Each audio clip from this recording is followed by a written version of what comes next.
former Massachusetts state rep, former building trades president in the city of Boston, former mayor of the city of Boston, former secretary of labor under the Biden administration. Today, we meet with newly elected NHL player executive director, Marty J. Walsh. We have great conversation about the Democratic Party. We have great conversation about politics. We have great conversation about collective bargaining in the sports world. Let's get into it.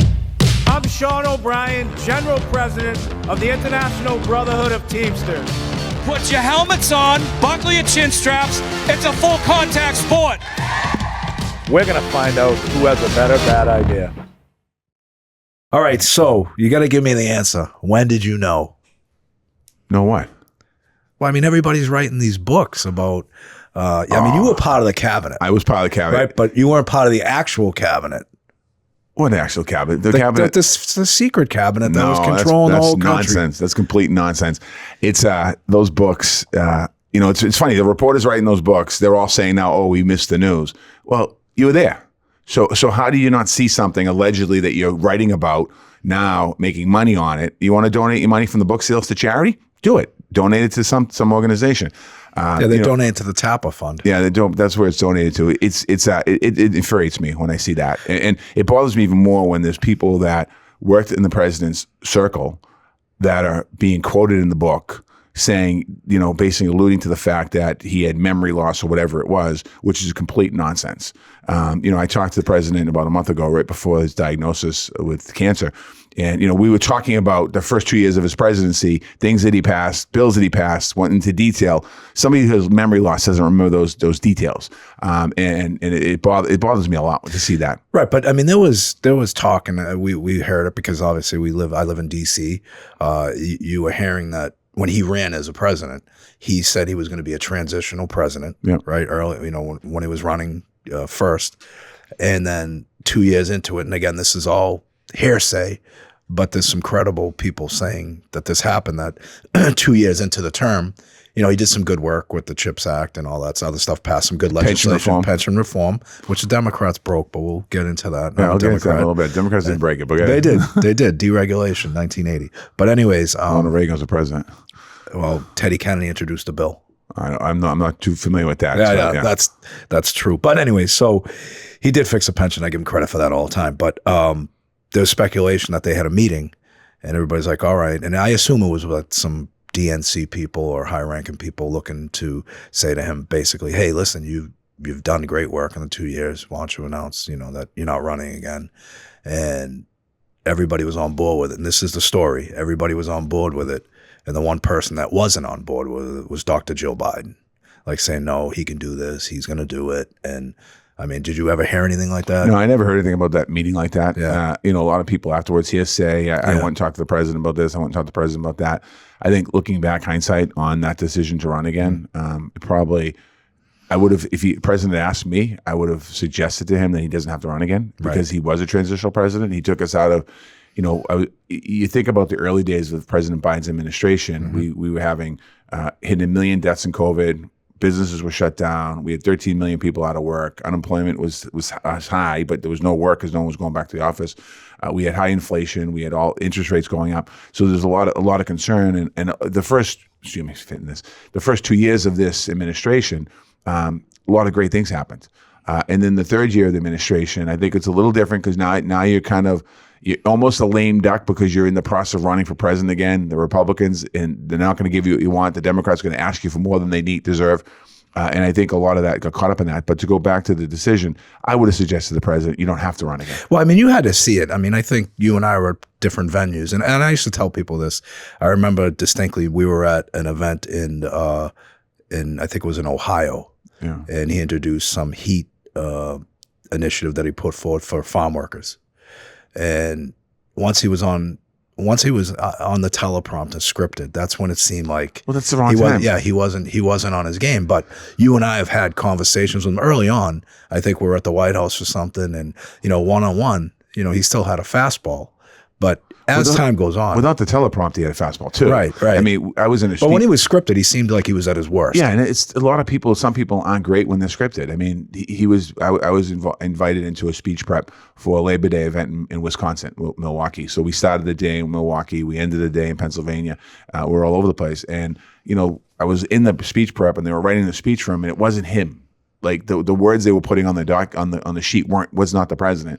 And I said to him in that meeting, just let it rip. Like, just do what you need to do. And if you go back, if we look at the tape of that speech, half of that speech, the second half of that speech was the president off the teleprompter, just talking. And, he was sharp. You and I were in the White House when he announced the pension reform bill. In the back, we talked to the families. He was sharp that day. I mean, So when you think about it, when you script somebody too much, it's almost like it's too much to be scripted. Well, I think we do a lot of speeches. You and I have done them over the years, and you've got to be involved. I mean, you can't depend on the people that are writing them for you. You have to read them. You have to go through them. You have to make sure that sounds like you. He did that, though. Make sure that sounds like you. He did that, too. I saw him personally do that in a lot of ways, sitting in the car writing the book. But even so, like a lot of people, like Joe Biden in particular, there's other elected officials, they're better off going off script. They're better off with bullet points. Mm-hmm. They're better off with just talking from the heart. I mean, if you watch the way when I was the mayor here, obviously I didn't get invited to a lot of State of the City addresses during that time. I don't know why. I can't imagine why you weren't. Because you're a pain in the what. Oh, yeah. You weren't easy to deal with either. But you used to have temper tantrums, though. Like, you would flare up, but you'd be over in like 20 minutes. I get a little hot once in a while. Yeah. But I was trying to practice. I remember the time you yelled at me saying, "Don't you yell and scream at me." I go, "I've never yelled and screamed at you while you were yelling and screaming at me." Did you remember that? Oh, yeah, I remember a lot of it. I also remember some signs in your yard when I was running for re-election. There was I think you had a sign in the local 25. Tito? Yeah, I almost pulled I didn't put a sign up. So Marty and I had a couple disagreements, but never really treacherous. We'd just have like an exchange over whether it was garbage contracts or whatever else. And you were always very, very supportive of the Teamsters, but you and I would have these flare-ups, and we were like a dysfunctional family because you'd send your little minions to deliver messages to me, and I'd dispatch Dan Pascantilli to dispatch him with. He never came to City Hall. Yeah, but I don't know. Well, he wasn't allowed in. The message, he wasn't allowed in. The message didn't come. He wasn't allowed in because you get mad at me and take it out on him. But I'm good with that. Yeah. So no, the Tito thing, we didn't have a sign up. If you remember, you sent the check back one time. I sent some check for a scholarship fund or whatever, and you sent it back because you were pissed off at me. So I remember Tito Jackson was a city councilor, and he's running. Had no chance of running. Nice guy, but no chance of beating you. But he announced that he's going to run. So when you were pissed off at me and sent my check back, I just sent him a check for $500 for his mayoral campaign with no endorsement, and you went out of your mind. Yeah, I did. I got a little pissed about that because I always supported the Teamsters my entire life. But we supported you. We always supported you. I know. That was funny. No, it's good. You know what's nice about this is what's missing in politics today. Right. The disagreements that you can have. You and I did have some disagreements, but we had more non-disagreement days. I think most of them were your fault, though. Maybe. But politics today, like, people can't get over this stuff, and you have to get over this stuff, and you have to work together because it's going to be an issue that you disagree on, but you don't make it personal. I mean, it's personal at that particular moment, but you don't keep it personal for the rest of your life. No, you can't, and I think that's the problem in this country. I mean, you and I have a lot of same friends, and a lot of our friends are voting Republican because of some of the positions that Democrats have taken. And, I've had debates with good friends over it, but it never gets to a point where you should lose a friendship and or destroy a relationship over. And I've lost a lot of the last year because of the non-endorsement, because of us positioning ourselves as an organization to work bipartisan. I've lost good friends. I've lost people that were close to me because they have such a hatred for the other side. But having these dialogue, having these conversations and trying to find a means to yes, you have to deal with people that, maybe not in the same party, maybe don't have the same philosophy, doesn't have the same upbringing. Well, I learned that when I was a state rep here in Massachusetts, when I first got into the House of Representatives. I was telling the story the other day. I grew up, my house, my parents from Ireland, and we were Democrats and Union. So if you weren't a Democrat and you weren't Union, you were bad. Right. And when I got elected in the House of Representatives, I kind of had that mindset a bit when I got in there. And then I learned that there's the other side. They're good people. It was my first, believe it or not, sounds crazy, but my first time really interacting with Republicans at a high level when I was a state rep. Because Dorchester, Charlestown, Southie, all Democrats. I mean, all union Democrats. And I started to learn a little bit more about the importance of building relationships up, because you never know. There's always issues that you work on. And then when I became mayor, I worked across the aisle. When I ran for mayor, the Boston Globe pounded me saying, I'm going to be terrible for the city of Boston, terribly financially. I can't do anything right. I'm too pro-union, too pro-labor. And how to work out for them now? But I think in your defense, you had great training as the head of the Boston Building Trades. Building Trades was huge. Because you had to, and we navigated through that process because I think Coyle left or was leaving. Yeah. And I remember you, me, and Eddie Kelly, we met over at the hall, and you were like, Florian Hall. You were saying, all right, I should do this. So like, it was a no-brainer. But I think that training, because you had to navigate through developers, you had to navigate through relationships, broker deals. That was a big opportunity for me. Yeah, I mean, I learned. I tell people all the time when, they talk about you, because everybody, whenever we're somewhere, your name will come up and they'll say, how was he as mayor? And I say, it was great, other than, he's fucking moody. But, I think you got me as confused. No. Moodiness. Oh, yeah, remember moodiness? Oh, I got a great story about Tom Menino, man. That guy was unbelievable. But he, people got to realize, and, getting back to what we were talking about earlier, I, like you, was brought up around a dinner table, 100% union, 100% Democrat. And you've got to admit, and this is where we may disagree, but over the last 16 out of the 20 years, the Democrats controlled this country. And there was such a shift on what their priorities were. And I'm a Democrat, and I'm not going to change. But, there is a different Democratic Party right now compared to the one that we grew up with. You have to admit that. It's a little different. But I think the issues are different, too. So let me just quickly talk about Washington, my position, my time there, and then I want to go into that conversation. Become Secretary of Labor. Obviously, I get about 18 Republican votes, which is great. I mean, I think I got whatever the number was, 68 votes or 70 votes to become Labor Secretary. Senator Burr from North Carolina was great to me, really good to me, put me through the process.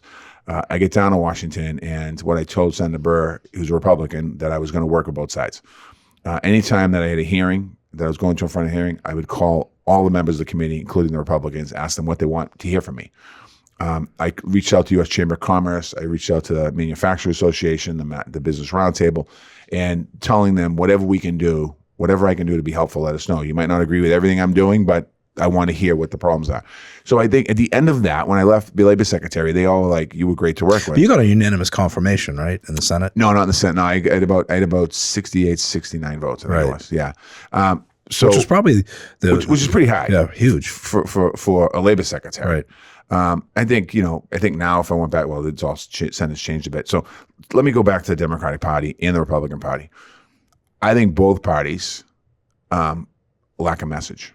I think that you take Trump out of the equation, the Republicans are scrambling to figure out what their message is. Democrats are scrambling now what their message is. And I think that if you're a party, the fight is for the middle. That's where the fight in America is for right now. Who wants the middle vote? In this last election, Donald Trump got a lot of the middle vote because of the issues talking about immigration, talking about transgender rights, which really was not an issue in the campaign, but he was able to create an issue. Talk about some of the social issues that people are frustrated about, and the average working person is worried about putting food on the table, sending their kids to school, making sure. Yeah, we always we couched it during that time as, look, we're trade unionists, we're union people, we've fought social issues our entire life. That's why we negotiate the best contracts. We fight wage inequality. But our members were more concerned, to your point, with the economic portion of this election. They wanted lower inflation. They wanted higher wages. And, the immigration topic resonated.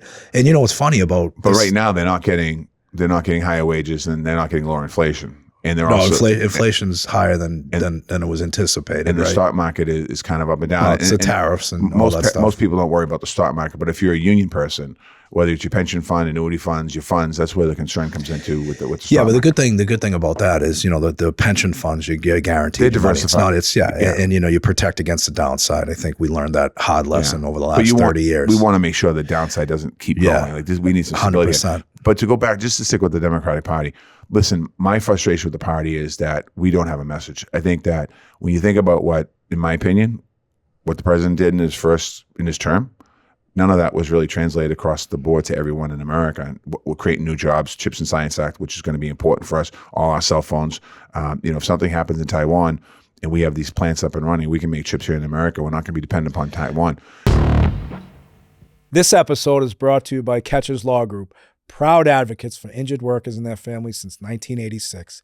If you've been hurt on the job, navigating the workers' comp system can feel like fighting an uphill battle.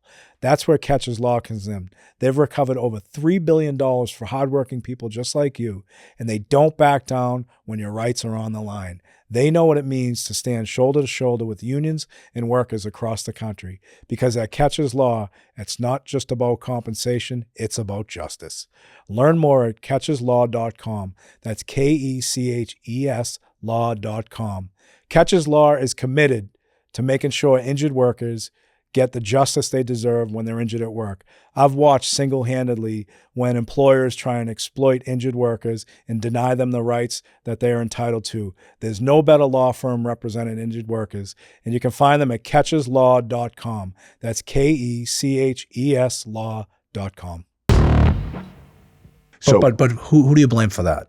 I mean, if your messaging is not out I think there, it's an infrastructure. You know right now, your position, right? It's an My infrastructure. position. It's an infrastructure problem. Right. It's a staff problem. Yeah, it's an infrastructure. Infrastructure meaning people. It's a people problem, and I think that some of the elected officials, even when the president was running for re-election, some Democrats were taking shots at him. There was a letter in the Boston Globe by Senator Warren and Schumer, basically saying the president needs to do more on student loan debt. This is when he was running for president, and I'm like, what are you doing that for? Because he did what you wanted to do. And he didn't get any benefit for that. Schumer And he got no credit for that. Schumer has no vision. All his vision is taking care of himself. I mean, I can't speak to that. I can because he's. But I think that, listen, I think the difference is, and I said this to Senator Burr and to Donald Norcross when I was leaving. They said, why are you leaving? I told him I had an opportunity. Norcross a great guy, by the way. He is. I said, an opportunity with the NHLPA.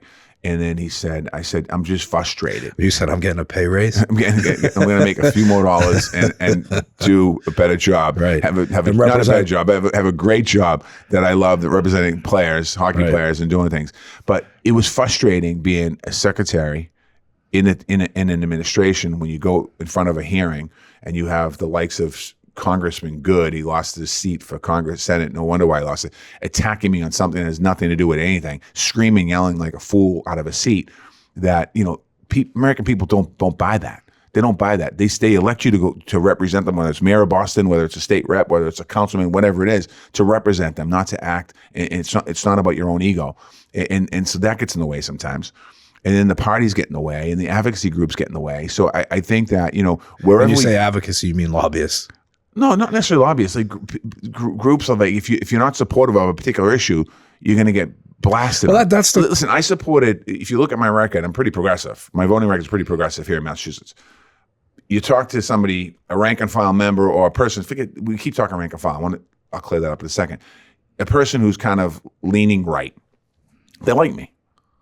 Now, I have my record, but I'm not forcing them to agree with me on how I vote on this issue. And I'm not trying to say, well, you need to support me on marriage equality or you're wrong. Like, you don't have to do that. Well, because you've got a sight that you got a vision that down the road you're going to need support on something that may be relevant. You're not going to burn any bridges. And you can believe in an issue. If you believe in an issue, you don't have to like force it down people's throat. So why are the Democrats not embracing your philosophy? I think some are. I think right now, I think there's a group of Democrats and there's a group of Republicans that are just kind of riding this out. Obviously you're seeing a lot of frustration in the Democratic Party internally with the they call them moderate Democrats.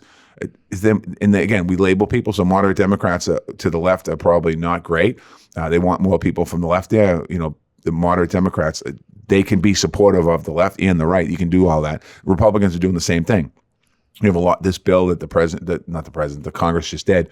This is not a good bill for America. It's not good for working people. It's not good for a lot. There's nothing really great in there, but all these huge tax breaks, which is fine, but you're not really giving something back to the average person. But there's Republicans in the Congress. They don't want to speak up. And I don't know whose fault it is. Maybe it's social media. Maybe it's your own personal fault. I think when you get elected, if you're not willing to stand up for what you believe in and put your seat on the line for that, do you really belong there? Well, you're supposed to be elected to a position that your first priority should be representing your constituents and their needs. And you should have the strength to stand up on something you don't believe is right. What we usually phrase as courage and conviction. Exactly. Courage and conviction. If you don't have that, I mean, there's plenty of times where, even when I was labor secretary, I'd be sitting around with my team, and they wanted to do something that in rulemaking that I thought was a little too much, and I would, I'd in a way, work with them, push back. And at first, they thought I was a Republican, for Christ's sake. And then at the end, people were like, wow, you really accomplished a lot, because you don't have to jam it down people's throat every single thing. No. And I think part of this election, getting back to Democrats, and you're 100% right, there's good Democrats, there's good Republicans sitting in the wings saying, why are we getting caught up in this nonsense? But, the reality of it is, you made a great point. Like, these Democrats during this election process, they wanted to weaponize issues, right? And both sides do. Both sides did. The Republicans weaponized more than Democrats. But do you think you look at things like the Employee Free Choice Act, right? Under Obama, that was our biggest ask for labor under that administration. We had a Democratic House, Senate, and Democratic president. Couldn't get it done. Yeah, well, as a union person, that's what frustrates me. That's frustrating. So, and I'll go one step further. PRO Act. Right? PRO Act was introduced, and it was a very, very exhausting, a lot of language in there. So there was a lot of asks in there. And the Democrats, and I was sitting at meetings with Democratic senators. They asked me to go to a meeting with 3 other general presidents of other unions. And it was like over the summer, right before the election, maybe May or June. This past election? This past election. Yeah. And they wanted to introduce the PRO Act. And I'm like, it's never going to pass. And I had a sidebar with these 3 other general presidents. I'm like, this is just, they're using this as an issue to weaponize it. Well, the Republicans do the same thing, though. Oh, absolutely, they would. They would. But when you're vying for working people's support, whether you're a Republican or Democrat, why take the most important issue to organize labor and working people and try and weaponize it? So we actually got them on track and said, you can't do this. This isn't going to work. And we get into a kind of a debate, and it was an informal Senate meeting. And I remember they say to me, why are your members, or why are union members voting Republican? And I simply put it, every one of you around this table, and there's plenty of witnesses that can verify this, every one of you around this table have forgotten who you represent. I said, you take money, every one of you around this table has taken money from big tech. And Republicans take money from big tech as well. But I said, big tech right now, my membership, and I can speak for mine, we are frightened about automation, technology, and here you are asking for our support, asking for our money, yet you're taking money from people that are going to cause the demise of the industries we represent. And there was silence. There was no pushback on that. It was kind of like, the heads were down and everything. I said, and you got to start talking about the issues that are important to working people. And stop weaponizing legislation that's never going to pass. Yeah, as I said to you before, elected officials seem to do that a lot, just to get a little edge. I still feel that the Democratic Party represents working people, the union people, more than the other side does. But let me just say this for a minute, because the thought that came in my mind left. This is a completely different, not same topic, different path on it. What frustrates me is when Democrats look and say, your members, 40%, 50% vote Republican. If you take the union away, the union card out of their pocket, that is people across America. Mm-hmm. So they always they point to us, and people are quick to point out, oh, the unions. What's wrong with the unions? When people need sign holders, when they need donations, when they need door knockers, when they need phone bankers, when they need somebody to come to rallies, we're there. When I say we, I'm talking to union personnel. We're there for them all the time. And when it comes to election time, oh, your members voted 60% or 40%, if whatever the number is, the other way, that frustrates me, because that message, they kind of target the unions. It kind of goes back to I'll tie it in, goes back to your point when they're bringing the PRO Act and talking to you about it. You're like, it's the wrong approach. They need to listen to organized labor and have a seat at the table, not just as a organized labor, you're on this board or whatever. You need to be sitting in the room when decisions are being made. People need to be in the room. Well, they need to be consulted. But more than consulted, they need to be in the room too. Right. Because a lot of people, when that room gets smaller and smaller and smaller and there's 3 people left, well, a lot of the mindset is, well, Labor's not with us in this one. What does that mean? Of course they are. Like, it's just, that's frustrating too. And that's something that they're not with us. Well, we're going to cut them in half while they're not in the room. You know, the party, the Democratic Party, needs to do a better job of getting labor into the conversation, not just as a token labor person, but in the conversation. Well, we've been used as props a lot. Well, we need more union members run for office. Yeah. Is what we need. But we've been used as props. You know, I got the unions. Can you show up for this press rally? We're going to make this announcement. It's props, but it's also support. It's also like, you also support somebody. So I would say that when I was in public office, I never used the unions as props. They were always supporting me, but 100%. But there was a different relationship. But it's a city of Boston. You and I, but still, it's a microcosm of the country. So you still got to look around the country and figure out how do you build those relationships in other cities and states around the country. So when we took over 3 years ago, and you were very gracious in making a lot of introductions for us because you were already in your role as a Secretary of Labor, the one thing that we focused on was working bipartisan across the aisle. Yeah. And we've been pretty successful with, you know, developing this fair labor standard contracts. Cory Booker and Josh Hawley are championing that, hopefully in the reconciliation bill.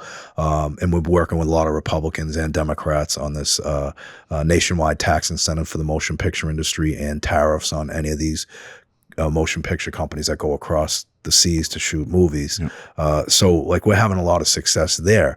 And it's really not rocket science to have conversations and, you know, figure solutions out to problems. In this past election, I think, you know, as we talked about earlier, there was such a divide on the issues. You know, we had the Democrats that were viewed as, you know, we're gonna embrace the social issues and run with that. That's what's going to get us reelected. You had the Republicans who still have they've got to prove a lot of their promises, how they wanted to be the working party's people moving forward. So it's going to be interesting to see how this thing evolves. It's been 125, 130 days, whatever it is. Do you think there is an ability to reform and restructure and have messaging in the Democratic Party that's going to gain support of working people again? Anything's possible. Mm-hmm. Do I think we're on the right path today? I'm not sure. I mean, people have been, they're doing social media posts, things like that, but there really hasn't been this movement within the party to move it. I think it really is going to have to be built on a state-by-state basis, mm-hmm. County-by-county basis, ward-by-ward basis. It's not going to happen from Washington. You know, it's frustrating. It's going to be the local Democratic Party chairs in the states. That's where it has to happen. I mean, look at Massachusetts here. You know, I haven't been to a Democratic meeting in a long time. But I'm thinking some of the people that have been there for a long time, like we need to get new blood. We need to get people energized in the party that believe in working class or whatever the message is. We need to get people in there to start doing that. I'm not saying throw out the old people, but if you've been there for 30 years, it's time to step aside and let somebody come in. Right, and you know, getting back to weaponizing issues and you went through the confirmation process. Yeah. You and I were at Montana, I think, a year ago, sitting on a panel. And there was a couple of gentlemen that were on that panel that were anti-union. They were. They were from, union-busting law firms. And they were boasting that they wanted to be the Secretary of Labor. One was, I think, the undersecretary under the previous Trump administration. Yeah. And you and I held our own on that hearing, and we pushed back pretty hard. And I remember that guy that was the head of the Chamber of Commerce gets up, he says, "What do you actually do for working people?" I'm like, "What do you do for them?" Yeah. Right? But my point to all this is when we had the opportunity to go down and lobby for Laurie DeRemer to get the nomination, we were criticized by Republicans and Democrats saying, "Why would you be lobbying for the Secretary of Labor?" And when you try and explain, look, we have seen who's in the bullpen. Yeah. We have seen who potentially could get this and who is lobbying for this. This will not be good for working people. And Laurie DeRemer's dad he's a retired Teamster collecting a pension. She grew up in a union household. And so she was the only choice. Yeah, for the names I heard too. Right. And you were there. You were there at the big site. When you put her name up, when I heard you put her name up, I called her. Yeah. And just said, good luck with this, if I can be helpful to you. And she was, you don't want me necessarily making calls to the Senate, but I said I can make calls to the Democratic senators, and I have some Republican friends now that I didn't have before I became Labor Secretary. Right. But with the problem, I was getting to my point, the problem on that whole thing was I was making phone calls to a lot of our Democratic senators, and they were saying, we can't support her. Why not? She's good for labor. And, I wouldn't put my name on someone, because I'm flirting with a lot of risk here. Yep. And we just can't do it. It's a Trump nominee. And I'm like, yeah, but this is good for labor. Her dad was a Teamster. She signed on to the PRO Act as a Republican Congresswoman. We just can't do it. That is not the right philosophy. Oh, that's the wrong way to look at things. I mean, what you should do is give the person the benefit of the doubt, have the hearing, bring them in, because the Senate has the ability to bring everyone in to meet with them, and you have to go meet with them. And they should have done that. I mean, like I said, when I was nominated, Richard Burr, who was the chair of the committee that had my hearing, like called me, and I went down, met him in Washington, and talked to him on the phone a bunch of times. And the day of the hearing, you would think that we were friends for 30 years. I mean, he was just very open and good. And we had those difficult conversations behind closed doors about what I stand for, what he stands for, not to surprise him, not to surprise me. And there are things that he didn't vote on that I asked him to vote on. I'd call him up every now and then for the president to vote on things. But like, you realize, like, you might not get a vote today, but there might be another issue tomorrow. I just think that philosophy, I don't know if they've ever had it. You hear stories of Congress 20, 30, 40, 50 years ago that they'd battle on the floor, and then afterwards they'd go have dinner together, smoke a cigar, have a drink, whatever it was. I don't know how much that happens today. Yeah, I don't think it does. And I think that's missing. And the second thing is, when you and I went to Montana at the Big Sky Conference, people like you and I got to be on those stages. Like, we got to figure ways of getting on those stages. Yeah, we can't do press releases and hide behind a post. No, but you got to get on that stage, right? Because 100%. that's how you build a relationship. If you're not on that stage, I was invited to the ABC, Associated Builders Contractors, the biggest non-union organization in the country. And the one you fought. I fought here in Boston. They fought me everywhere. And when I was head of the building trades, and they invited me to speak at their convention. And now what happened was I became I left to go to NHL, PA. But I was going to their convention to talk. Like, you think about that for me. They're going to have a card-carrying union building trade laborer, dues paid up, on the stage addressing the nationwide non-union contractors. Well, I'll take it one step further. Think about a card-carrying union member giving the keynote speech at the RNC. Yeah, I mean, and when you did that, I didn't know, like, everyone's all upset about it. And I'm like thinking, like, you and I had talked before that. We had talked about, and I know a lot of general presidents have relationships with Republicans. They have to support Davis-Bacon, support other issues that every year are under attack. And I just listened, and I it didn't enrage me that you were on the stage at the RNC.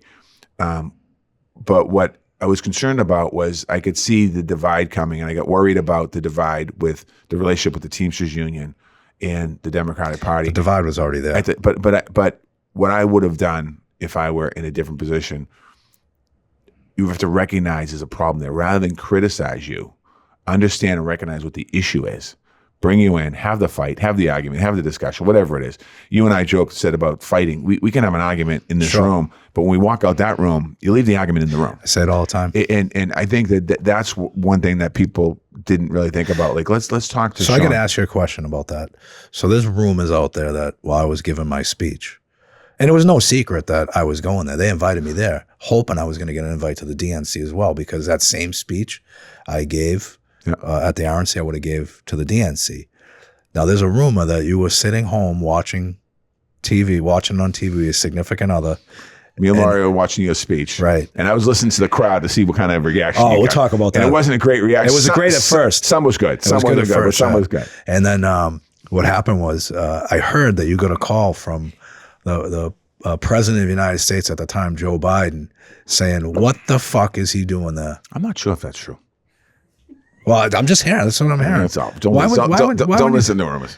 So Dan Pasquintilli's lying to me? Danny might be lying to you. And I don't think Danny doesn't lie. So no, he bends the truth a bit. But it was no secret I was going. Right? No, but to your point, like, you were going to go to but again, a conference that you weren't popular at. Think about this for a minute. I'm sure the president was upset about it. He passed the largest pension bill in the history of the United States of America. No doubt. Just think about that. No doubt. Just use that one issue. Forget everything else. And you think about, I think it was $92 billion, of which a significant amount went to Teamsters unions and other unions around the country. Mm-hmm. And it's making our pension plan solvent to, I think, 2031. Pension plans, not just Teamsters, but other pension plans were on the verge of collapse, which ultimately means that locals potentially are on the verge of collapse. union, in some of those areas of the country. So of course he's going to be pissed. And I would be pissed if I did something like that. And there's been times where I have been pissed about different things, that if I did something for a union or work with unions and membership, more so the membership, and then you feel like it's a slap in the face. I think that's probably. All right. Conversely, though, think about the last 16 years out of 20. Right, we have been taken for granted, unions, by Democrats and Republicans. Right, in certain areas. In certain areas, right. Not across the board. You talk about he fixed the pensions. All right. He did, but we have to, obviously, what caused that problem? Okay. Deregulation 1980. Ted Kennedy introduced that bill. You're right. Reagan was the president, who the Teamsters actually endorsed in 1980. Yeah. All right. Democrats, our Democrat, the Kennedys that we love from Massachusetts introduced that bill. The Teamsters lost 400,000 jobs in trucking, 400,000 jobs. So you look at 400,000 jobs, and that was just the start of deregulation. And deregulation caught on in other industries as a result of that. So when you're passing legislation that is going to deregulate industry, and you're losing hundreds upon hundreds of thousands of jobs, those are hundreds upon hundreds of thousands of contributions pension funds aren't getting, forcing good companies into bankruptcy. And, we talk about, he fixed the pension fund. He did. But the Democrats who introduced the legislation started the demise of these funds. But let me finish. And also, you got to think of it this way, and I deal with it intimately for the last 25 years. Companies can go into bankruptcy with no problems at all. And the last line of creditors in bankruptcy reform is pension funds. Right? I worked at the Labor Health and many contractors went out of business. And the pension, you get 3 cents on the dollar. The pensions was screwed, and we had to cover the health. Yeah, we can look at, passed the Pension Act, but what were we doing in the meantime to protect and change bankruptcy reform and all that stuff? I can't speak, as I said earlier, I can't speak to that, and I'm going to look back on that. And I've articulated that. And see what the thought process was there. I think it's similar to a fast forward to President Clinton when he put NAFTA up. Right, which was bad. And some unions, labor's union, supported it. But I think that the intention of them I can't speak to Senator Kennedy, but even to the president, I don't think his intention was to lose the jobs here. It had the opposite reaction of what it should have had, I think. And sometimes, and I'm assuming, I know in the NAFTA case, most of organized labor were dead against it. I know President Trumka at the time was fighting, President Trumka for the FL was fighting the administration on that. You know when I knew NAFTA was bad? When I worked for Shaughnessy and Hearn, Crane and Rigging Company. That's where I did my apprenticeship program. I was in Schenectady, New York, like 94, 95. And we were moving all this equipment out of a GE plant. And we were met with tremendous hostility from the people that worked in there, not knowing why.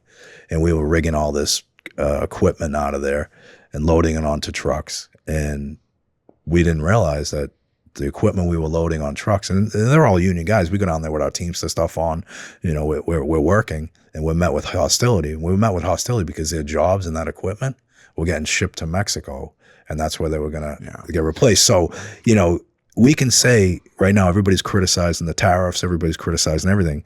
We've had bad trade deals over the years that have hurt working people. There's no question about it. And so if some of these tariffs are good and they bring back manufacturing and jobs, is that a bad thing? No, I think it's great. I think the problem we're going to have with that is that companies aren't going to want to pay the wages they need to pay American workers here. I get a better bad idea. But I love the idea. I mean, why don't the CEOs and the upper management take a little bit less in their pockets, not be so committed to Wall Street, and not pass on the cost to consumers? Well, I think that's some of it as well. I mean, there's no question about it. I mean, when I was labor secretary, I never bashed anybody who made money, whatever. They can make whatever they want. But do you really need to make that much money? Let me just stick to the business thing. I think that's another place where the Democratic Party is missing. I don't think we have a good grasp on. We have business friends, obviously, and high donor business friends and people that are engaged. But I don't know if we really look at the economy and look at business the way that we should be. Republicans seem to be the ones defending companies all the time and forget the tax breaks, just on regulations, on DOL, OSHA, MSHA, all those different safety areas.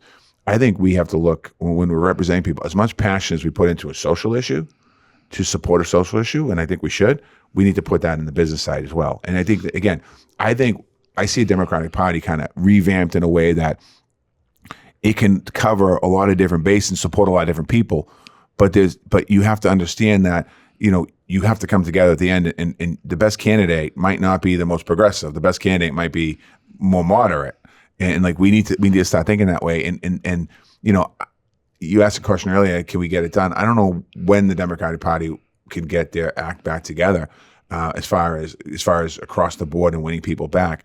I know they're bleeding people right now in some cases. Well, they're turning people off. And just use Boston. I mean, I know Trump got destroyed in Boston, but you look at the pockets he won. He would have never won before. Those are working class people. Right. Those are people that own a house or rent a house. They have kids going to school. They're paying mortgages. They're paying rent. They're paying tuition, whatever they're paying. They're paying their car payment. They're paying their taxes, and they went the other way. And it is, most of it is over the social stuff. Or whatever it might be. So again, it comes down to messaging and not just messaging. It comes down to first of all, you have to get a message inside. It's like a campaign. You're running for mayor. What's your message? What are you going to tell people that you want them to vote for you for? That's what the Democratic Party has to do. They have to figure out what is the message to Americans, not Democrats, Americans, because we have more independents. And I think the Republicans are going to grapple with the same thing. All right, so let's shift gears a little bit here. Kamala Harris, was she the best candidate for the Democratic Party? I think she was at the time. Really? Absolutely. Yeah, I do. She was, I'm very friendly with the vice president. Again, it goes back to the decision of the president running for president. If the president made a different decision, now there's a primary. And if we have a primary, we have a different, maybe Kamala Harris wins the final, wins the primary, but there's a race. We didn't have that. She didn't have the opportunity of that race. I'm not blaming that for the reason why she lost. I've talked to her a couple of times since the election. I think this race was more about a movement in our country, not a movement necessarily on Donald Trump. Just people are frustrated, and they're looking for something different. I mean, her message in campaign, and again, we may agree to disagree. It was awful. I mean, and we get back to like, you said you got to have big friends in big business that are donors and everything else, but she was like held captive as seen by the tech industry because of where she's from, and she was beholden to that tech industry. How do we embrace someone that's so dug deep into tech when those are the people that are destroying jobs for us, creating the technology? I don't know how deep she was in the tech industry. Her financial brother, her brother-in-law is the general counsel of Uber. But it's her brother-in-law. Yeah, but it's Uber. But it's still her brother-in-law. It's Uber though. But it's still her brother-in-law. But listen, I don't care. But I don't care if it's a brother-in-law. I got to worry about 1.3 million members. I get it. So when people criticize you of your decision, you got a brother-in-law. That's great. Put him to work, whatever. But don't say you're for working people when this guy is actively. But you saw the fights with Uber and Lyft in the Senate and the House. That's your job to organize Uber and Lyft. You can't organize them. They're independent contractors. Well, we tried to change the language, and we have to go state by state. We're not even getting good. Even in this state, we have okay languages. But their end game is to be autonomous. They don't want drivers. They're heading that way. Right, exactly. There's more than them heading that way. Right. No, there's 100%. And that's an issue we have. That's a different conversation we have to have. But I think with the vice president, I mean, I think that she obviously had to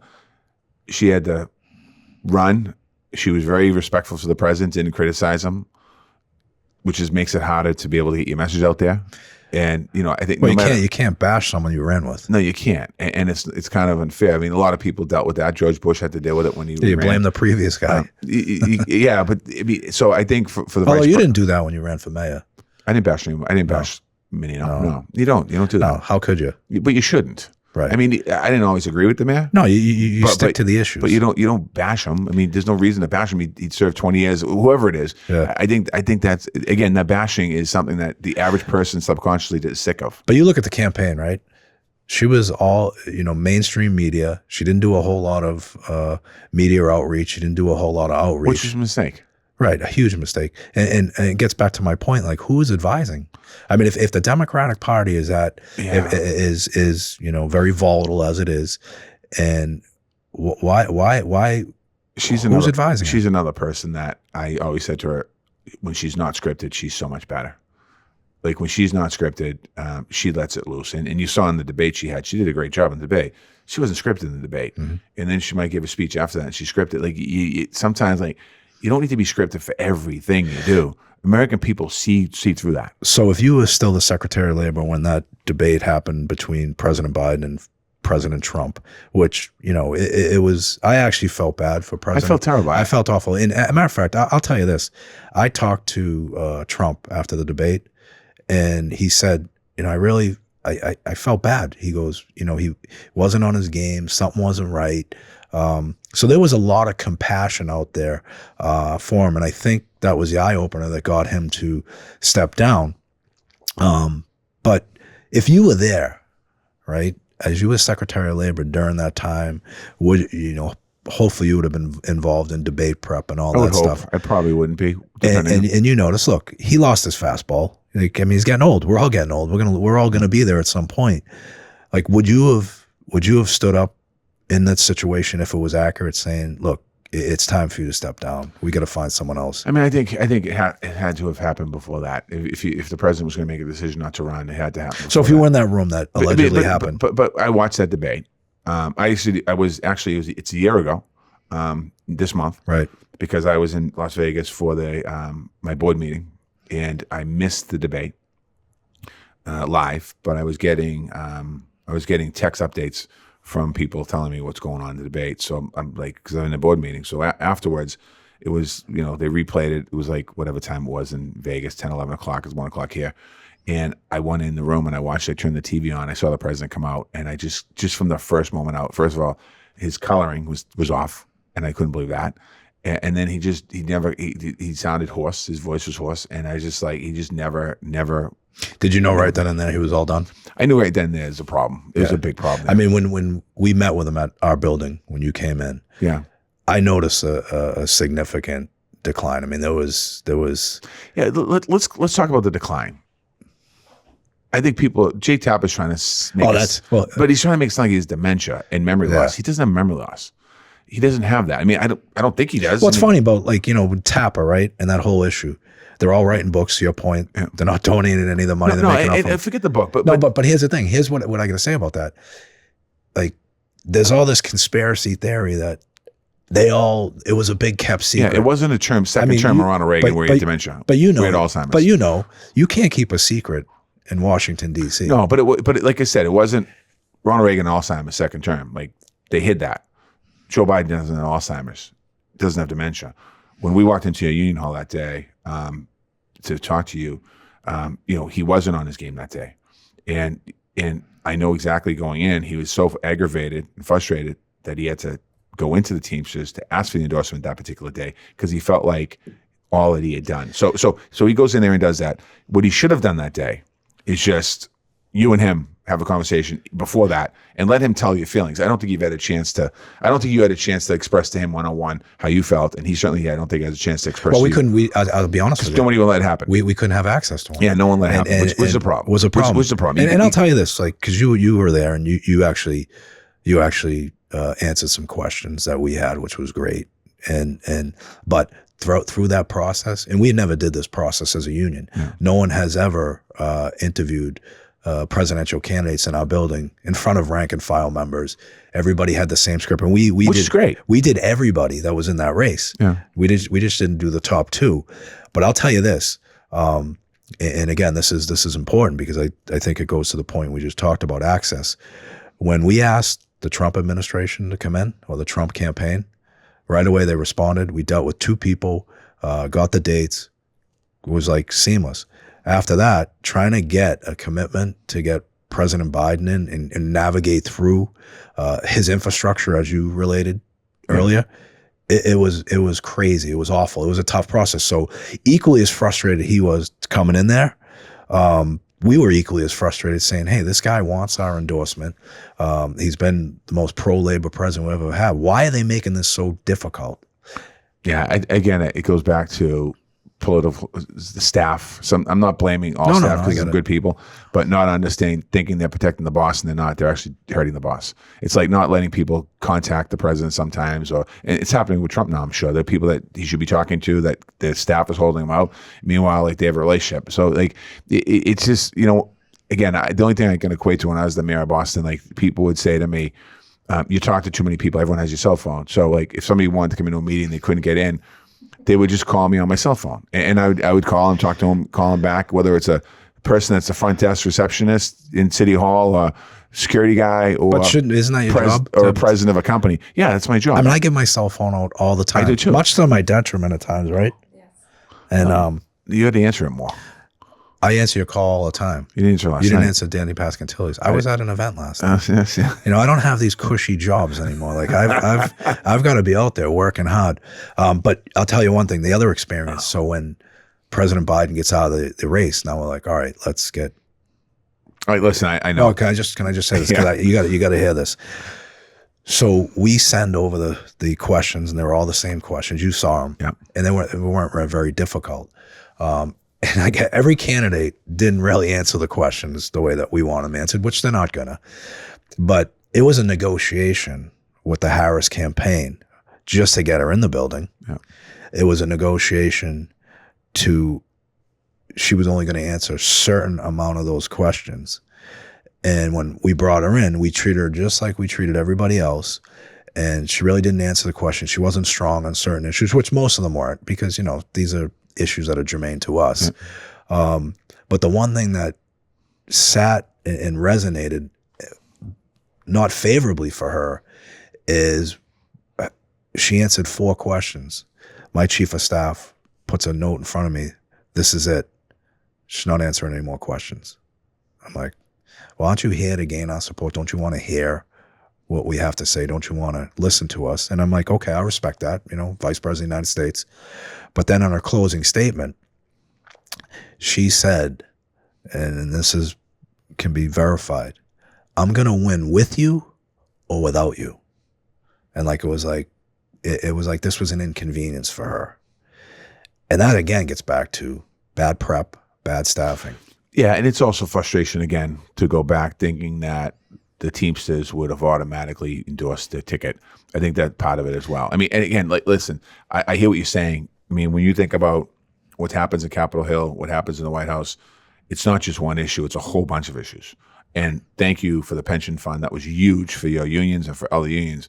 But I don't think they always realize like there's a package of right. But that's one issue, right? But what I'm saying is on the other side for you, there's a package. Right. You have a package of legislation that you like to see some action on, and something didn't happen on some of that stuff. So it's two sides. Yeah, I mean, we can go like this is the best thing. So I try and defend myself a lot of this stuff because we made the decision as a general executive board not to endorse based upon our members, based upon polling and everything we did.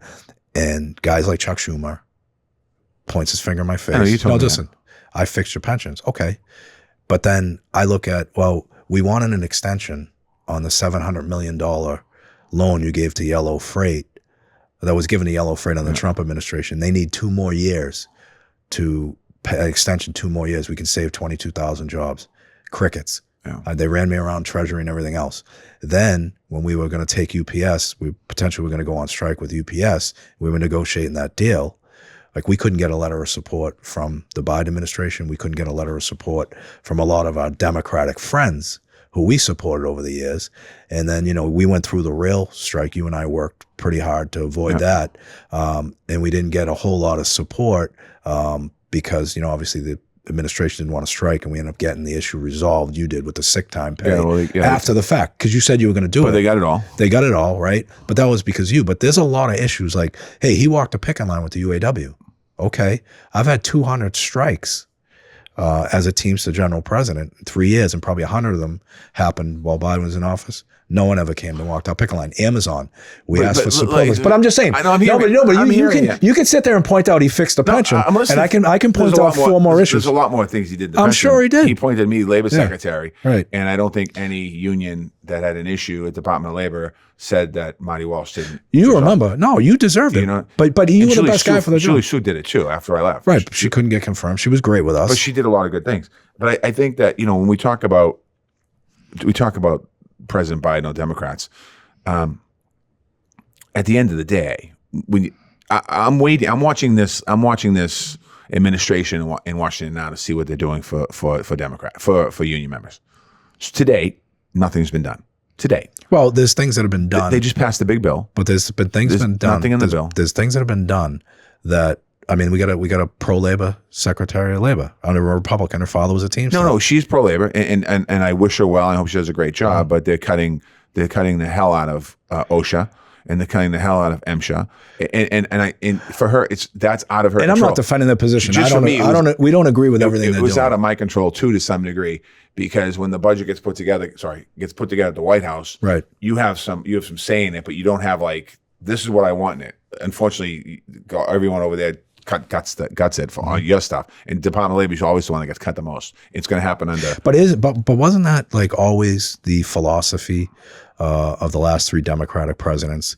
We want smaller government. We want smaller government, right? And it couldn't be done. And I get the way that it's not being done now either. No, but there's you get rid of people that were Republican. You got rid of career people right in the federal government, that Republicans and Democrats that keep the country moving forward when they're gone. What they did with this Doge thing, or whatever the hell it's called, they just went in there recklessly cutting everything out of it. And I understand if you don't want to.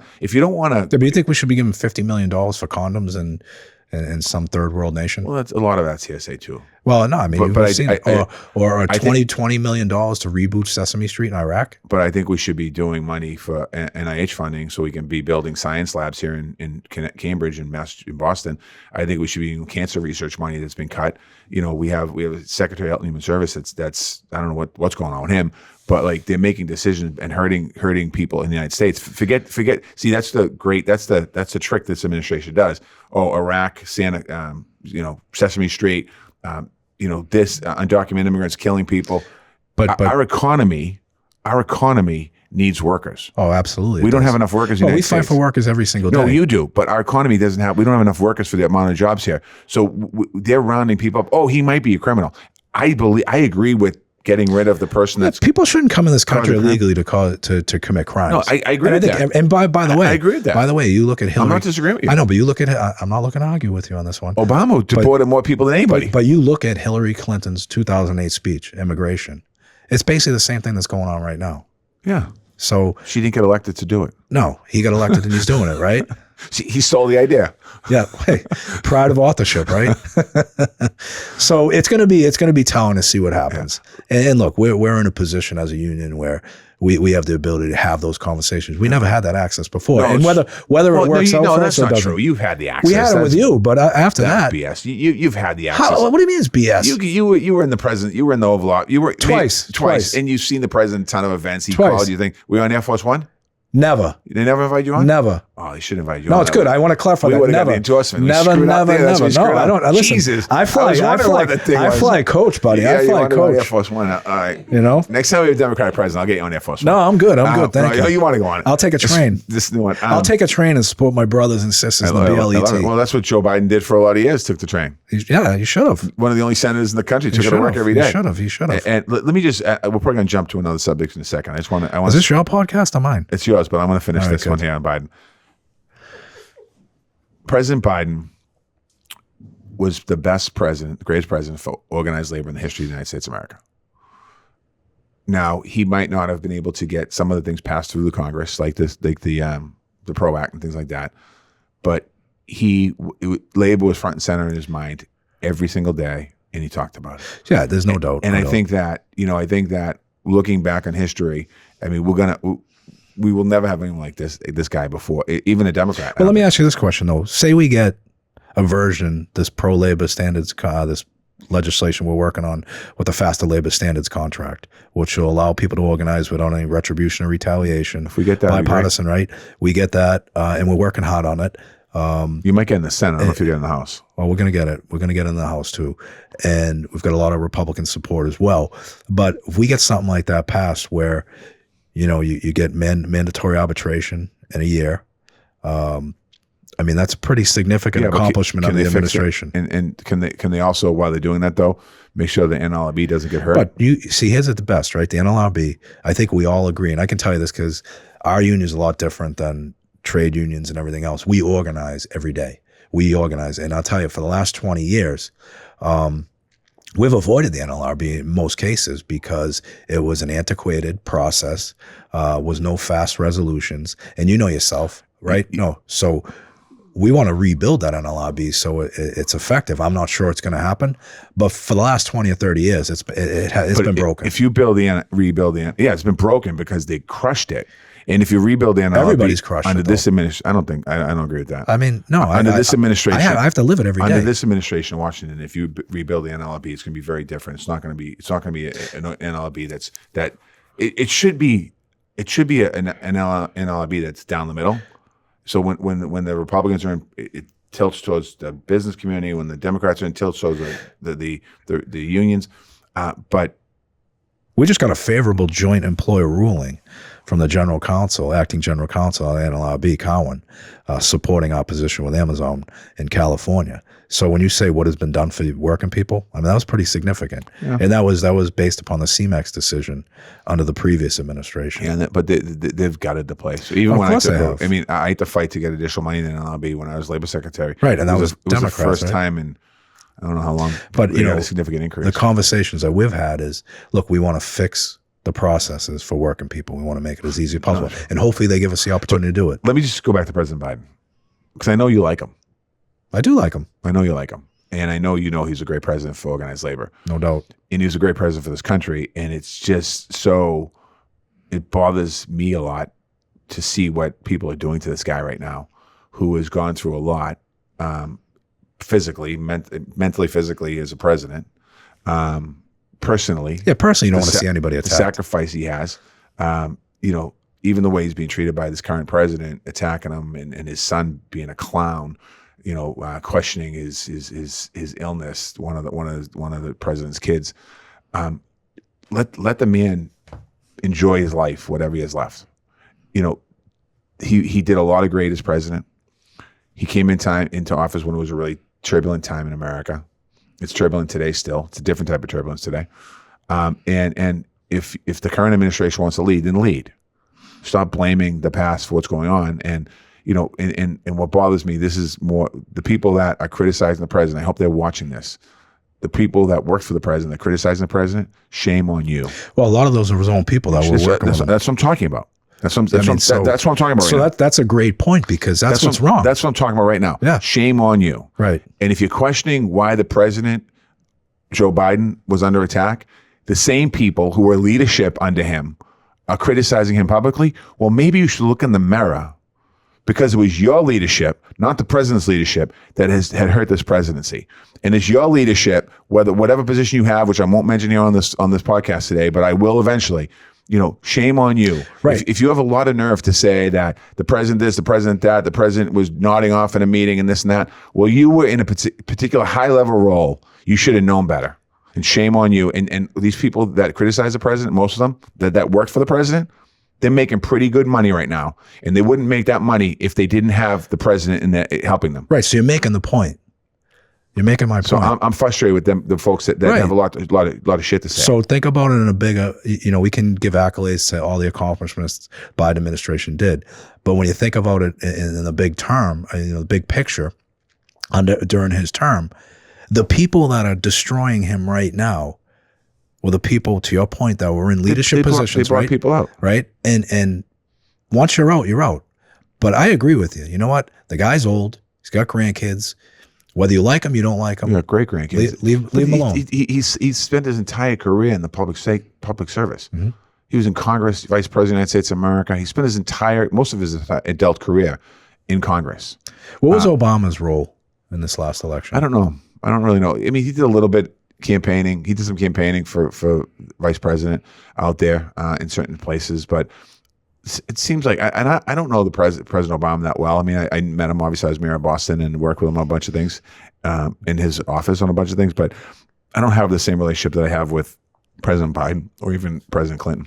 What's the future of who's the up and comers in the Democratic Party that you think would take a shot at President of the United States? I don't know. I don't think they're known yet. I think this is going to be this next presidential election for both sides. Would Martin J. Walsh have a? No. Can't afford the pay cut? Oh, God.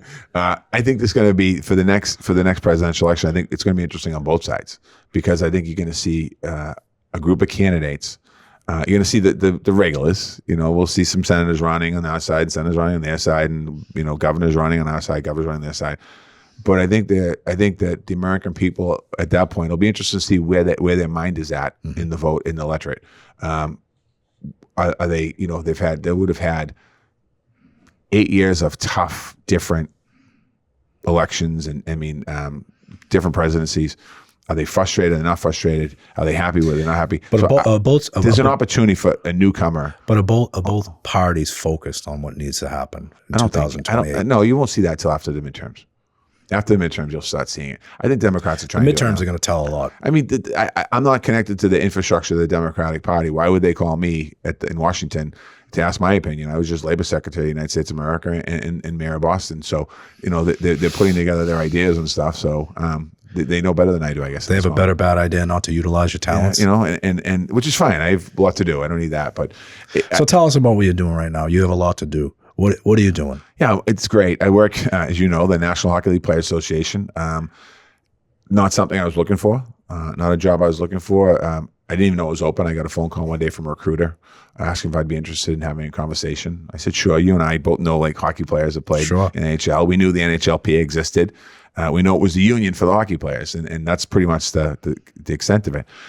So I started interviewing with the players, and after about 3 or 4 weeks, the executive board put me on to the final, and I was nominated as. Who was your competition? Do you know?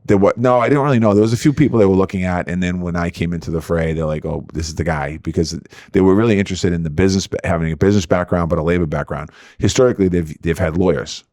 Well, they also had what was his name, Eagleson, who was the head of the union, bad guy, player rep, and he extorted a lot of players. A lot of players from play that are still broke today because of that. So we had Eagleson, you had a couple other people, and then Don Fier was the one right before me. Don was a baseball, and then came over to hockey during difficult times and did a good job. But everyone was a lawyer, so they weren't used to, I think, not having a non-lawyer. So, but I had a labor background, so I talked about the labor background. Anyway, I got the job.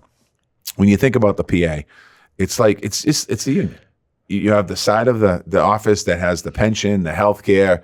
You have the office, the legal department, which fights arbitrations and all of that stuff and suspensions, and you're just like in a regular union.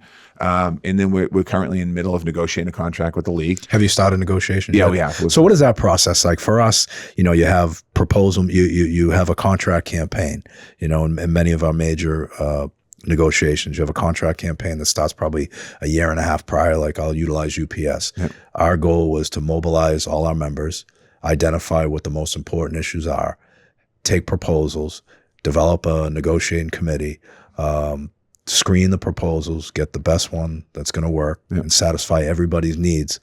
And then you actually start the process of negotiations. So we went around in the fall. We go around and talk to the players, called Fall Tour, and we talk to all the players. So for the last 2 years, we've been collecting, if they bring something up that might be regarded to connected to the collective bargaining agreement, write it all down. Last year we had Fall Tour. We really was focusing on the negotiations. So we'd hear players give us proposals. So you only represent the NHL players, not the AHL? No, just the NHL players. But they must have to. They do. We have an affiliation. We have affiliation with the AHL, so we work closely. Brian Ramsey is the new head of that union. He used to run the CFL Players Association in Canada, the football. So you got one master national agreement. And then the players all negotiate their own deals with their agents? Yeah, their own contracts with the agents. So what are the checks and balances to make sure that does the master agreement, the master National Hockey League agreement supersede? There's no conditions that can be better. Well, there are if they go after it. So right now we have 8-year contracts. If you re-sign with your team, you can sign an 8-year contract. If you sign with another team, you can sign a 7-year contract. So those are the maximum. That's and then you have signing bonuses, obviously. But you don't negotiate any of those, right? No, they negotiate, but there's always can we change the structure? Can we do this? Can we do that? Do you negotiate the league minimums for rookies? We do under the National Hockey League. $775. We want to move that up more. And what does the health insurance look like, and what are the pensions for these people? Best health insurance in the country. And do they have it for life, or do you have to? No, when you retire, you have to buy into it. Yeah. Okay, so the pension is just like our pensions, just like Teamsters labor's pensions. You have a vesting period? The vesting period, 10 years. Right. So you're going to play 10 years in NHL to be vested? Which is really high. Is it games or years? Yeah, games. 80 games is a credit. Right. I mean, that's tough to make in the NHL. Well, 80 games is 4 credits, and you need to get. So who's making the contributions on behalf of the players? Are the players? The players. So this is really crazy. I didn't know this. So let's think of this. Let's say the NHL is a $6 billion industry.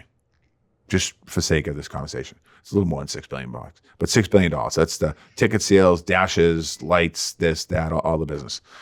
You take that money, you split it 50-50. $3 billion goes to the players, $3 billion goes to the owners. The $3 billion player side pays their salary, pays their pension, pays their health care, pays a whole bunch of other fees that they have on their side. The players, when the season begins, the league holds escrow out on players, 6% last year. The 6% escrow is held out in case the $3 billion that to cover the bills doesn't cover the bills. You have an escrow on the side there. So the players pay into this escrow fund to make sure they cover their costs on their side. So that's 6% out of their pay. Yeah, they'll get it back if the year's good. So what happened this year is it's like profit sharing. Yeah, one way. Right. So you have 6% held out this past season. So in January we're able to. And do you negotiate those rates? Yeah, we negotiate that. And then salary cap. Right. We just went up in the salary cap. But like the pension, explain to me how the pension works. It's not a defined pension. It is a defined pension, yeah. But so if I'm paying into it for 5 years, you get your prorated, but it'll be a lump sum payout, or it'll be monthly payment. Monthly payment. At the age 62. So you'll get something even though you're not vested. Yeah, at the age 62. Okay. Yeah, you got to get to 62. So what does a max pension look like for an NHL player when I do say 15 years in the league? Once you're at 10, you're capped. That's capped. And what does that pay out? 200, a little over 200. 200,000 a year when you retire, and you can't start collecting that till when? So 62. Okay. And if you do, it's like our pension, you get whacked with it. But you got to admit, it's a violent sport. I mean, we grew up with hockey, and like you said earlier, it's a tough sport. I mean, it's really tough. And I think it's a tougher sport outside of like UFC and boxing. I think it's the toughest sport because these guys are big, they're strong, they're fast. They're going 20, 30 miles an hour on skates on ice. Yeah. In a small confined area. And you got sticks, you got pucks, and you got, it's a physical sport. It is a physical sport. What do these guys look like after 20 years? After they do 10 years in the league. Keith Tkachuk's a good friend of mine, right? You look at, that kid did almost 20 years in NHL. Well, you see Keith. Keith's his knees, his back, his arms, his elbows, his hips, everything hurts. So I got to wait till I'm 62 to collect that pension. What does my health care look like if I'm Keith Tkachuk?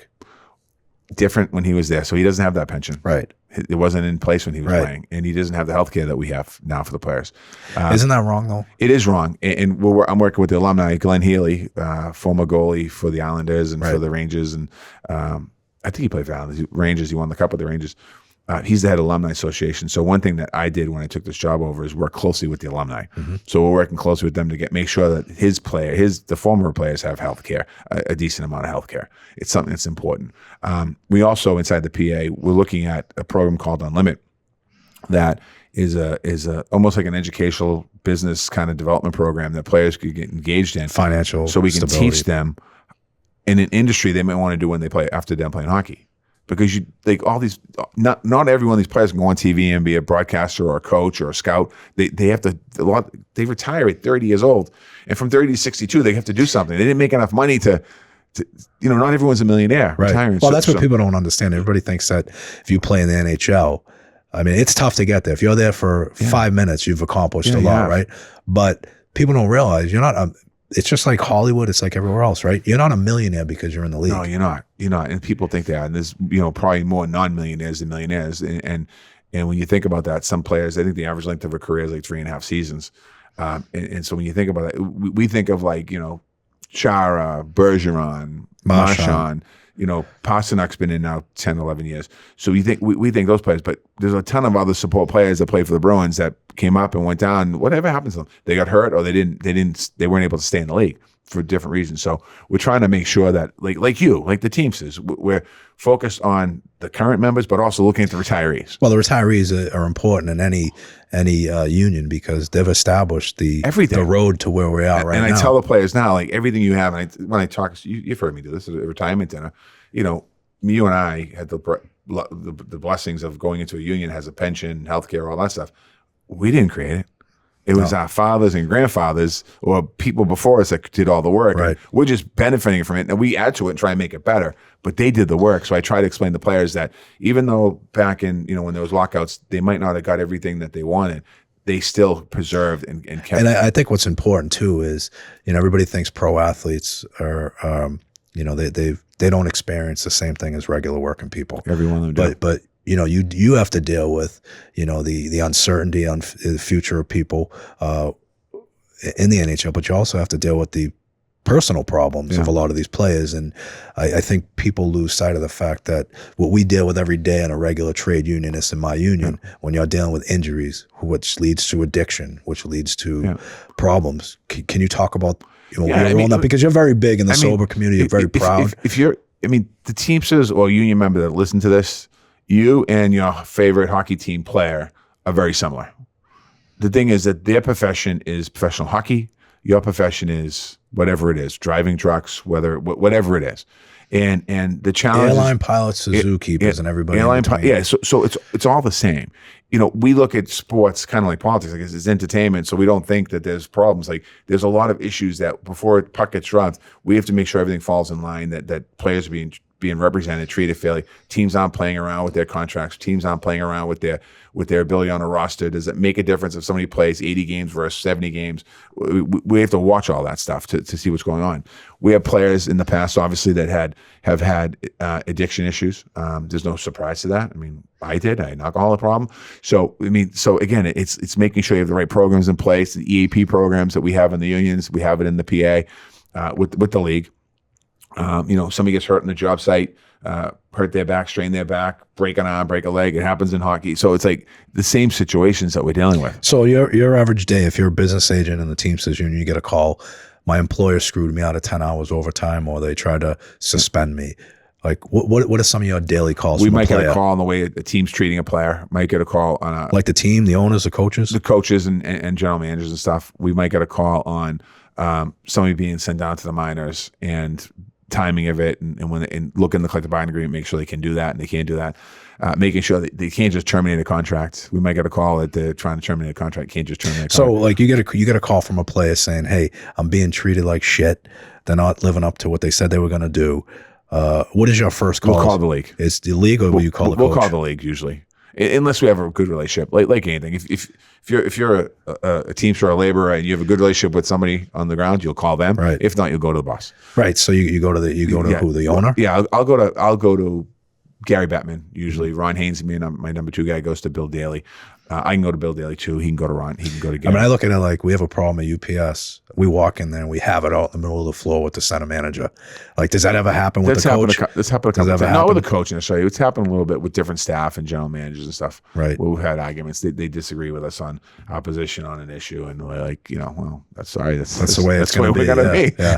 It's a whole different animal. It's a different world. Yeah. It's a different world. It's a lot of fun, but you realize, like, when you're into it now, I'm into it almost 2.5 years now. It's like, it is running a union. The other side of it, though, is the business side.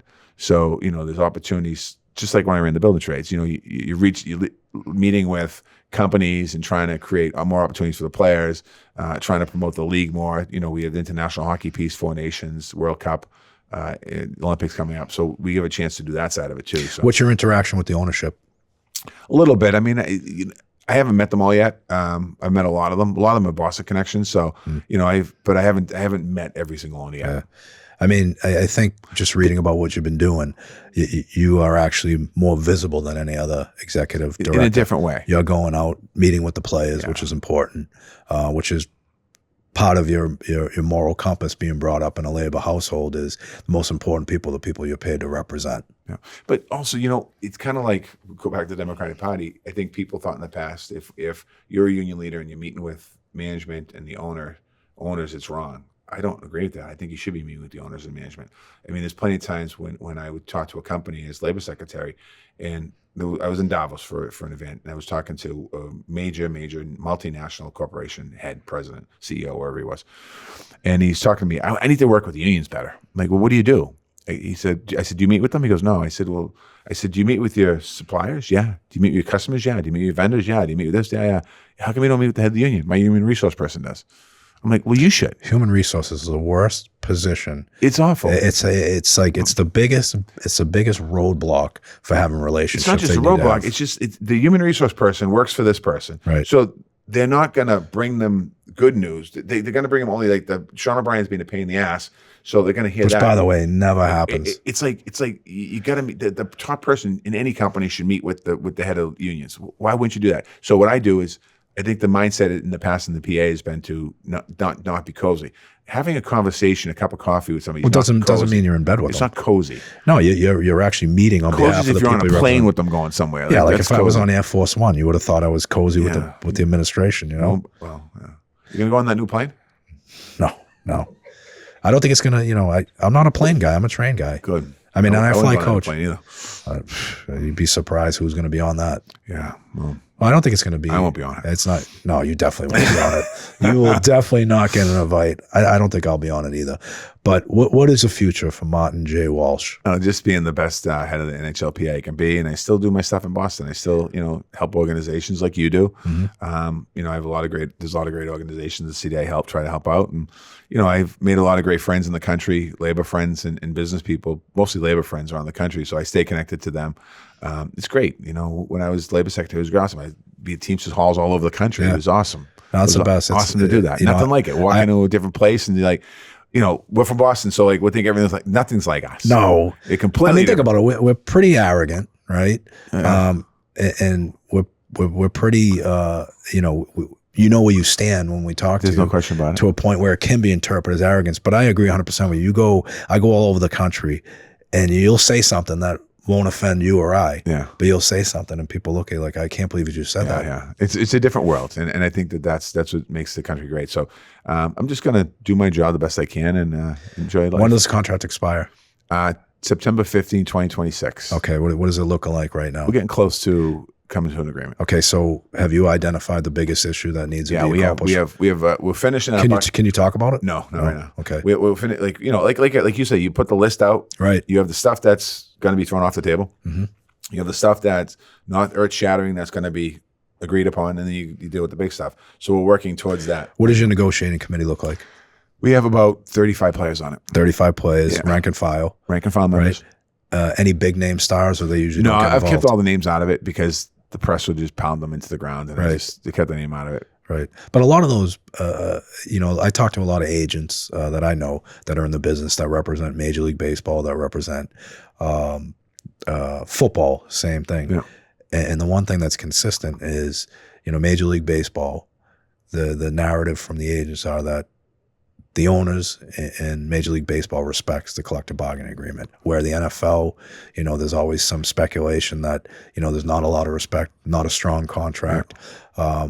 But the NHL, do the owners respect the contract? I think the league respects the contract. I'm not sure how much the owners respect the contracts. I haven't really talked to them. I think in that case, you want to make sure that the general manager and the president respects the contract, right? Because they're the ones who really make the decisions on what's going on the ice, right? As far as their team.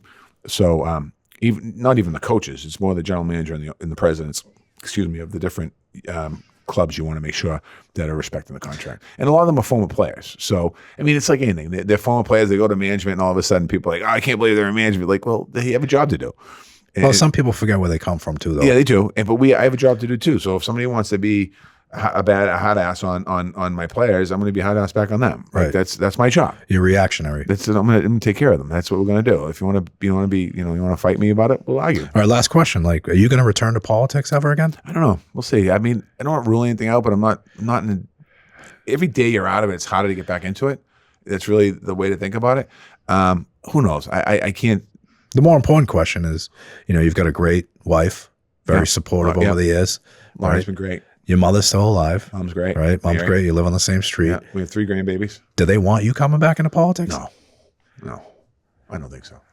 And again, but it's hard for the family. Like, one thing I'll say to any elected official that's out there, even somebody that I might not care about, it's hard on the family.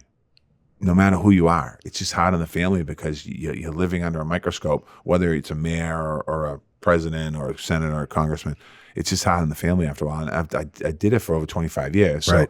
I had a run. I loved it. I loved it. I loved it. I loved it. I was a state rep, and I was a mayor of Boston and labor secretary. It was awesome. You went from one addiction to another. I did. That's what it is. Exactly. 100%. And I was talking to somebody. It's like a calling. It's like a calling. It's like being a union leader. You love it. You like the chaos. You like being in the fight. You like the art of the negotiation. Yeah, and you're born into it, so you just love it. And what comes with it is frustrations, emotion, feelings, all that stuff comes with it. But at the end of the day, you look back, you're like, okay, I would do it again. Is that why you've been so moody over the years? I don't know if I've been moody. I just think, sometimes you get a little to deal with you.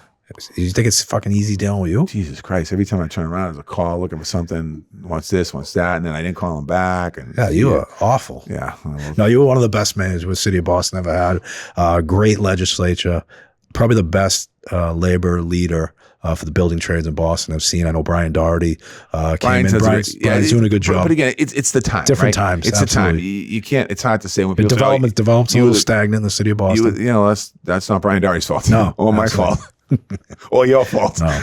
And that's a problem. Right. And that's a problem. And again, it's a lack of communication. Right. Bring in the other side to have a conversation. Right. You might not agree with them. Big business in Boston is not the enemy. Mm-hmm. Big business in Boston is not the enemy. No, and I think one time I was asked in an interview with the Herald, they did a story on you and I. Well, I just won the election. You were the labor secretary, and I think Eddie Kelly was the general president. And we were pretty well represented, Boston. Yeah. And you had Tim Driscoll, Yeah. General president of the Bricklayers. So we were well represented in Boston. And one of the reporters asked me, "Do you think this is good for the country?" I said, "I think it's great for the country because here's a guy that came out of the laborers.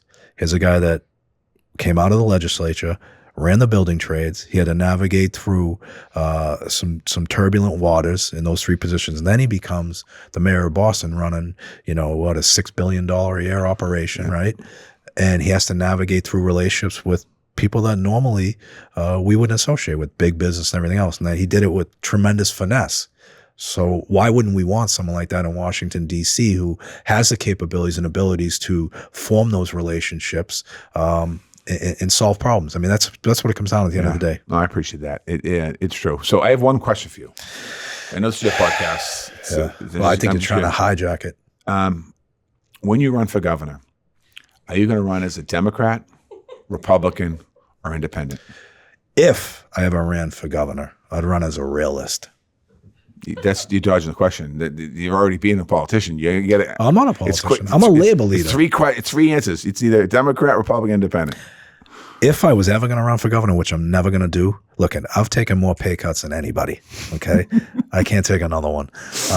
But no, if I was going to run, I would run what I was brought up in as a Democrat. Look, I've always stated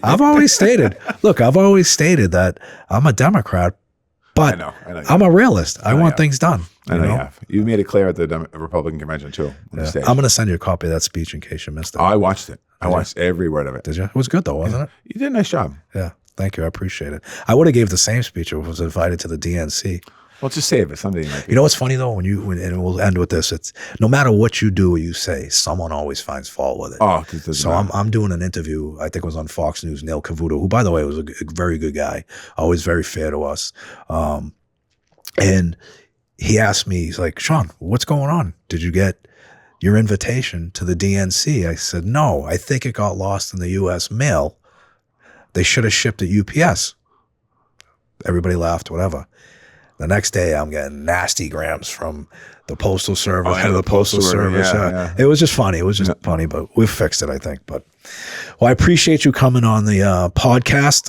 Is there anything you want to plug while you're here? Is there anything, any charity, anything? Oh, thank you for supporting all the things you do. I mean, obviously, autism is something that's close to your heart. Recovery is close to mine. The Gavin Foundation, the Boys and Girls Clubs of Dorchester, just great organizations. Just tell people if you have ability to support anything you believe in, just give them some money. It's tough right now. They're having a hard time raising funds. They're worried about funds being cut from Washington State.